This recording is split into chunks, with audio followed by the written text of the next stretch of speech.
Before we even started the preseason, we told you what we wanted to see from this mostly young team with a new and inexperienced young coach was growth and improvement. From week 1 to week 18, we want to see this team get better. It's way too early, obviously, to tell you whether we'll get such growth for an entire season.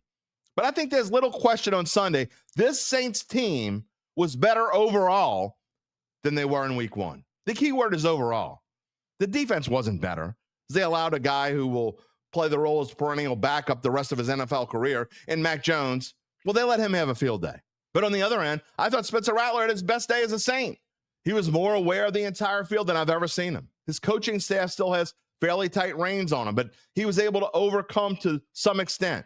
I thought the play calling and the way Kellen Moore handled the game in general took a giant leap forward from last week. The obvious change was with Alvin Kamara. We said he needed a minimum of 8 to 10 more touches this week, and he carried 21 times versus San Francisco as opposed to the 11 he had against Arizona. Rashid Shaheed was way more involved in the offense on Sunday, and the offensive line did a better job run blocking. Despite the 3 sacks that they had this week from the 1 that they had last week, I thought they were okay in pass blocking, although that certainly needs to improve. Where they struggled again, and it is concerning, was although they had 6 fewer penalties, 7 is too many, and especially that they came in crucial times.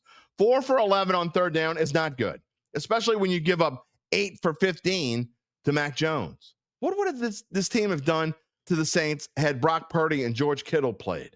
And now you face the reality, okay? No matter how well this team has played, no matter how close they've kept the score over the past 2 weeks, you face the reality of going on the road to play a Seattle team that has looked pretty darn good thus far, looks like maybe a potential playoff team, and then the Buffalo Bills, who just might be the best team in the NFL. In other words, the scenario we told you that was most likely weeks ago, 0-4, is much more likely today.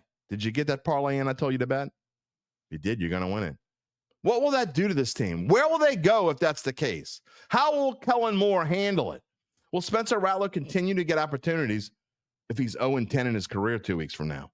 The Saints haven't won a single football game since, dare I say it, don't click off of this show when I say this, the Saints haven't won a single football game since Derek Carr's career ended in the Meadowlands against the New York Giants. And no matter how positive you are with this football team, even if the goal is simply to see improvement each and every week, which is what it is, the Derry Downer in me has to ask, when will we see the next victory for these Saints? It's one that no one can definitively answer. And I know that is certainly not easy to take.